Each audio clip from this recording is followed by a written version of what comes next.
Hello everyone. मैं वैसे तो बिगनर्स के लिए और रिपीटर्स के लिए दोनों के लिए एक कॉमन स्ट्रेटजी शेयर कर चुका हूँ।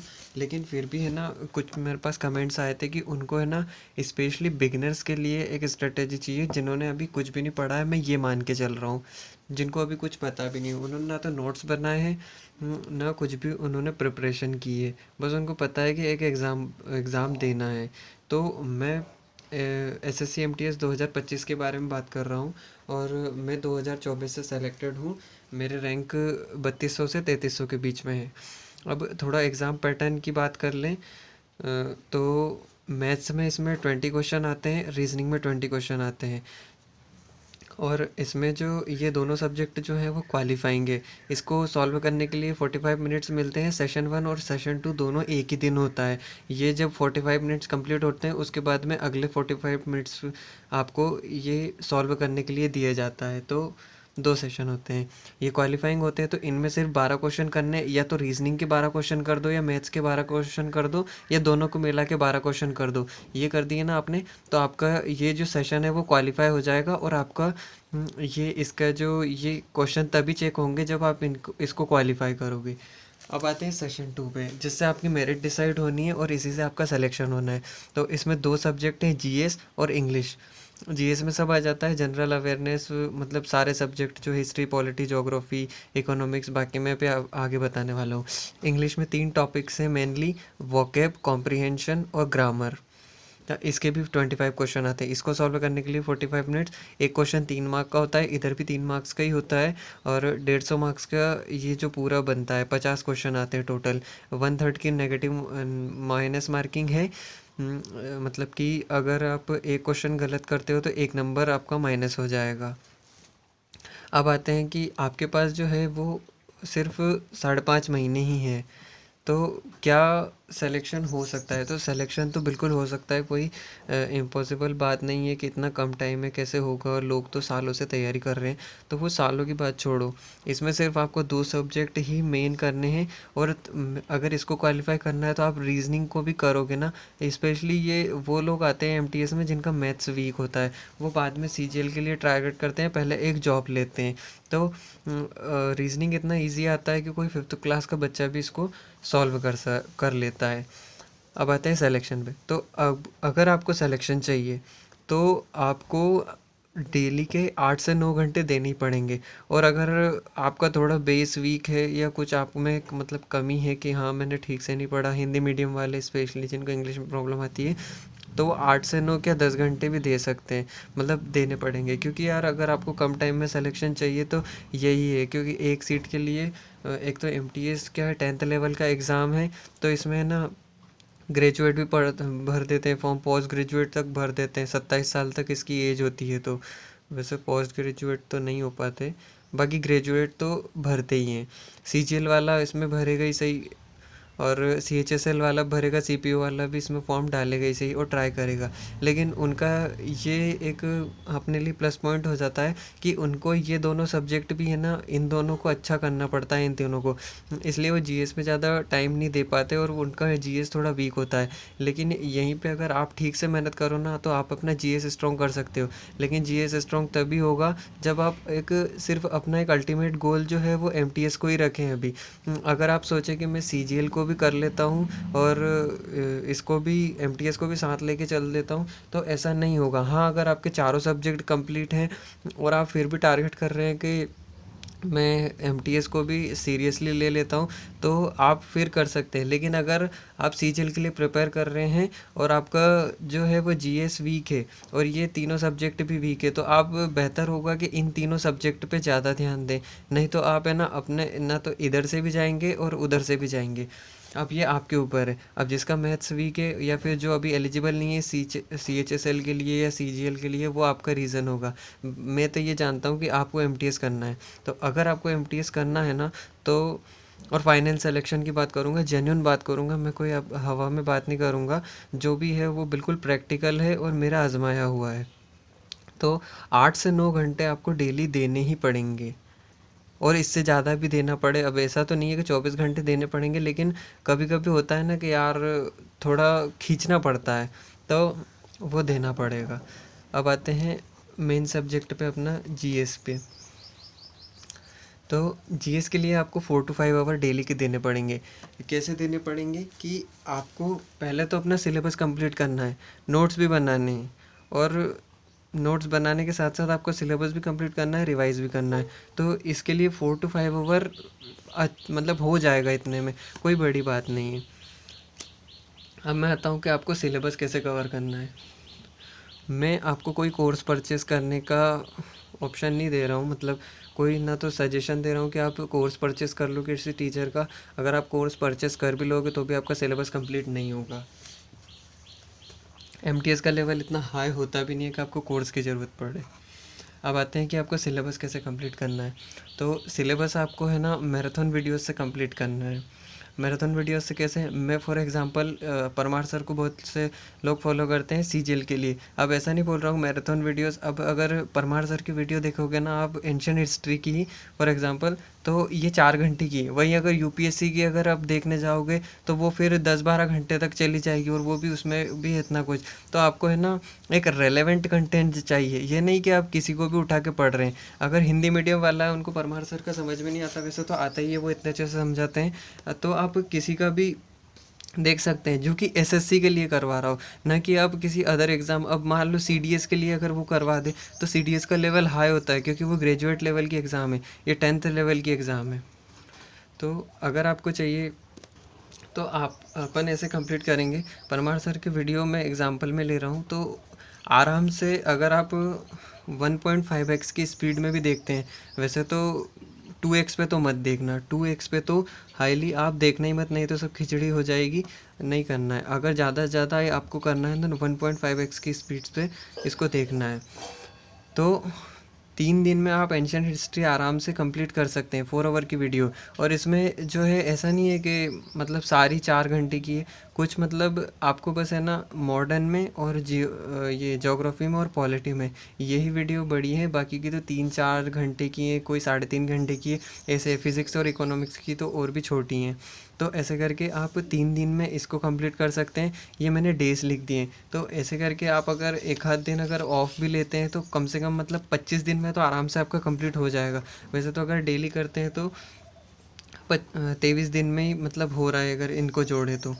अब आपको कैसे करना है कि एंशियंट हिस्ट्री को किया, अगर आप नोट्स बनाना चाहें तो नोट्स बना सकते हैं। और नोट्स भी बिल्कुल वैसे नहीं कि सर जो बोल रहे हैं बिल्कुल उसको इंग्लिश में हिंदी में ट्रांसलेट करके पूरा सेंटेंस लिखे जा रहे हैं। आपको क्विक नोट्स बनाना है। क्विक नोट्स कैसे कि मान लो एंशियंट हिस्ट्री में कोई डायनेस्टी है, मौर्य डायनेस्टी, तो आपको उसका फाउंडर बताएंगे सर, फाउंडर और चंद्रगुप्त मौर्य से रिलेटेड कुछ टॉपिक मतलब इम्पोर्टेंट बात बताएंगे, वो लिखनी है। और उसका मतलब लास्ट जो लिखना है वो लिखना है, बस इतना ही लिखना है आपको। ये नहीं कि पूरा सेंटेंस बना बना के, अच्छा ड्राइंग बना बना के लिख रहे हैं, इतना टाइम नहीं है आपके पास में। दूसरा, कोई नोट्स नहीं बनाना चाहता, अगर वो बुक से कवर करना चाहता है जैसे कि ल्यूसेंट, तो आपको ये करना है कि जैसे सर बताए जा रहे हैं कि मौर्य डायनेस्टी, तो वहाँ पे मौर्य डायनेस्टी दिखेगी, आपको पेंसिल से वहाँ पे टिक मार्क करना है कि हाँ सर ने ये पॉइंट बताया था। बाकी अगर आपके खुद के नोट्स बना लोगे ना तो आपको एग्ज़ाम टाइम पे भी बहुत हेल्प मिलेगी रिवाइज़ करने में, और ऐसे पढ़ने में भी आपका मन लगेगा। बुक क्या है, थोड़ा बोरसम हो जाता है। तो फिर आता हूँ मैं, ऐसे करके आपने नोट्स भी बनाए इसके, और एंशियंट हिस्ट्री को 3 दिन में कंप्लीट किया, ठीक है। और 3 दिन में कंप्लीट किया ना, तो फर्स्ट डे जो किया आपने, जितना भी किया, मान लो 1 घंटे की वीडियो की, तो उस 1 घंटे में जितने भी पढ़ा आपको रात को पढ़ के मतलब रिवाइज़ करके सोना है। अगर रात को आपने कंप्लीट किया तो सुबह रिवाइज़ करना है, ऐसे चलना है। फिर आते हैं आप अगले सब्जेक्ट पे, जैसे आपने 3 दिन में कर लिया तो इसको अगले 3 दिन, तो जैसे इसका फर्स्ट डे आता है, तो यहाँ पे इसको आपने 3 दिन तक रिवाइज़ किया। अब इसको 3 दिन तक रिवाइज़ किया ना, तो मिडाइवल का जो पढ़ा आज वो तो रिवाइज़ करना ही है। उसके साथ में आपको फिर उठा लेने हैं एंशियंट के पीवाईक्यू। अब ये पीवाईक्यू अभी करना क्यों ज़रूरी है, क्योंकि अगर आप बिगनर हैं तो आपको ये लगेगा कि मतलब सर जो भी बताया जा रहा है तो आप हर एक बात को इम्पोर्टेंट समझोगे, कर यार ये भी इम्पोर्टेंट है, ये भी इम्पोर्टेंट है, तो आप क्या है बहुत कंफ्यूज होगे कि मेरे को इतने सर पढ़ना है। अगर साथ में पीवाई को लगाते चलोगे तो आपको भी कॉन्फिडेंस आएगा। और ऐसा भी नहीं है कि आपका मतलब जैसे आपने ये पढ़ा एंशियंट, तो आपका यूनि के सारे ही पीवाई क्यू एक बार में ही बन जाएंगे, ऐसा नहीं होगा। आपका लगभग है ना 60% पीवाई क्यू बनेगा, फिर उसके बाद में जैसे जैसे आप रटते जाएंगे तो वैसे वैसे आपका टाइम भी कम होता जाएगा और आप पी वाई क्यू को सॉल्व भी करते जाएंगे और आपको आइडिया हो जाएगा। मेन बात तो ये है कि हाँ कैसे कैसे क्वेश्चन आते हैं। और पी वाई क्यू ऐसा नहीं है कि आप किसी स्पेसिफिक बुक, कोई भी बुक लगा सकते हैं पी वाई क्यू की जिसमें एस एस सी के पी वाई क्यू हों। अभी आप अदर एग्ज़ाम की तरफ मत भागना जिसमें सिर्फ एस एस सी के हों। और ऐसा भी नहीं कि आप सिर्फ एम टी एस के लगाओ, अभी आपके पास में भरपूर टाइम है कि आप तीनों के S S C, M T S, C P O, C G L, मतलब वो बुक में जितने भी दिए हैं वो सब लगा सकते हो आप। तो ऐसे करके आपको एंशिएंट के पी वाई क्यू भी साथ में लगाने। फिर आते हैं आप दूसरे पे। तो जैसे आपने मॉडर्न स्टार्ट किया तो मॉडर्न पे आपको फिर से वापस से मॉडर्न, मतलब मॉडर्न जैसे आज डे 1 में कंप्लीट किया तो वो रिवाइज़ करना है। उसके साथ में आपको मिडाइवल के पी वाई क्यू उठा लेने हैं। तो और फिर से थोड़ा मतलब अब आपको इतना टाइम नहीं लगेगा कि एंशिएंट रिवाइज़ करने में, क्योंकि आपको आप 2 बार पहले रिवाइज़ कर चुके हो, पी वाई क्यू भी आपने देख लिए, तो इतना टाइम नहीं लगेगा। तो ऐसे करके आपको सारे सब्जेक्ट ऐसे करके कंप्लीट करने, बहुत तगड़ा बेस तैयार हो जाएगा। उसके बाद में पी वाई क्यू से और भी आपको क्लैरिटी मिल जाएगी। अब आपके पास में अगर आपको टाइम नहीं मिल रहा है तो आप स्टैटिक जीके को अभी छोड़ सकते हैं। मेन मेजर टॉपिक अगर छोटा मोटा थोड़ा बहुत, मैं अलग से वीडियो लेके आऊँगा स्टैटिक जीके की जिसमें आपको मैं सारे जो टॉपिक्स है वो बता दूंगा। और स्टैटिक जीके ऐसा नहीं है कि इनके बराबर ही उसमें टाइम लगेगा। उसमें ये जो क्लासिकल डांस है, फोक म्यूज़िक है, कुछ ही टॉपिक हैं जो बड़े हैं, बाकी के तो 10-10 मिनट में भी हो जाएंगे। तो और स्टैटिक जीके में मेन है कि आपको है ना रिवीजन बहुत करना पड़ता है, मतलब उसमें टाइम बहुत देना पड़ा है। मतलब ये सारे सब्जेक्ट एक तरफ और स्टैटिक जीके का पोर्शन एक तरफ, ऐसे मैं लेके चलता था। अगर मैं मतलब अभी आपको इतना नहीं करना है, जैसे सब्जेक्ट कंप्लीट हो जाता था। मेरा सब्जेक्ट जो मतलब जो ये सिलेबस कंप्लीट हो गया था और स्टैटिक जीके जब कंप्लीट हो गया था ना, तो मैं इसके मतलब इनके तो लगाता ही था पी वाई क्यू, साथ ही साथ इसके भी लगाता था। मतलब ये स्टैटिक जीके का पोर्शन अलग और ये सब्जेक्ट का पोर्शन अलग, तो ऐसे करके आ जाता था। अब पी वाई क्यू कैसे लगाने हैं उसका मैं वीडियो अलग से लेके आऊँगा, क्योंकि फिर वीडियो बड़ी हो जाती है और सब खिचड़ी बन जाती है, तो मेरे को भी फिर मतलब मैं आपको ठीक तरह से समझा नहीं पाता। मेन बात ये है। ये तो हो गया जीएस का। अब आता हूँ मैं इंग्लिश पे। तो इंग्लिश के लिए भी आपको है ना 3 to 4 आवर्स तो रोज के देने पड़ेंगे, जिसमें से 2 आवर्स आपको वोकैब को देना ही देना है। अब क्योंकि वोकैब का रोल ज़्यादा है, क्लोज टेस्ट में भी आता है वोकैब, साइनो एंटो, मतलब ये समानार्थी बोलते हैं शायद इसको हिंदी में, और इसको विलोम शब्द बोलते हैं। वो ओ डब्ल्यू एस मतलब अनेक शब्द के लिए एक शब्द, और ईडियम्स मतलब मुहावरे। तो ईडियम्स इसमें इजी है, अगर आप एक बार करोगे ना तो आपका 50% ईडियम तो ऐसे ही क्लियर हो जाएगा। थोड़े बहुत बचेंगे हार्ड जो आप रिवाइज मतलब उनको रट सकते हैं। वोकेब को अल्टीमेटली आपको रटना ही है, कोई समझने का उसमें अगर समझने बैठ गए तो फिर ऐसा नहीं होगा। तो अब अगर आपकी नज़र में कोई और टीचर है, अगर उसका आपको अच्छे से समझ में आता है तो आप उसको फॉलो कर सकते हैं। अब मैं आपको बताता हूँ, अगर आपको ग्रामर का सिलेबस आपको जल्दी कंप्लीट करना है, पहले आपको वॉइस नरेशन में नहीं जाना है, वॉइस नरेशन बाद में करना है। तो अमन वशिष्ठ सर हैं, अमन वशिष्ठ सर ने पूरी 30 से 33 वीडियो डाल रखी हैं। वो अपने आप में कंप्लीट कोर्स है, एमटीएस में उससे बाहर कुछ नहीं जाएगा। मैंने खुद ने उससे ही रिवाइज़ किया था, और मैंने अपना सब्जेक्ट मतलब जो इंग्लिश का सिलेबस है वो कंप्लीट किया था। तो मैंने ना मैंने एक टीचर से नहीं किया था, मैंने मल्टीपल टीचर से किया था। लेकिन अभी आपके पास में इतना टाइम नहीं है, क्योंकि मल्टीपल टीचर से भी करने गए तो भी आपको 6 मंथ लग जाएंगे इंग्लिश का सिलेबस कंप्लीट करने में। लेकिन मैंने हाँ रिवाइज़ जो है वो अमन सर के वीडियो से ही किया था, अमन वशिष्ठ सर। तो आप या तो इनके नोट्स बना सकते हैं। मैंने नोट्स बनाए थे, लेकिन बाद में क्या है, मेरे नोट्स जो है वो गीले हो गए थे। तो मैंने अमन सर की बुक मंगाई थी, तो मेरे को उससे अच्छे से समझ में आ रहा था। मतलब मेरे को ऐसा भी नहीं है कि बुक पढ़ने में टाइम लगता।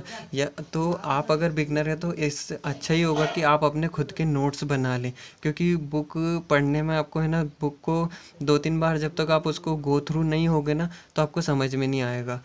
इसलिए प्लीज़ आप मतलब अपने नोट्स बना लें, और इसके भी आपको क्विक नोट्स ही बनाने हैं।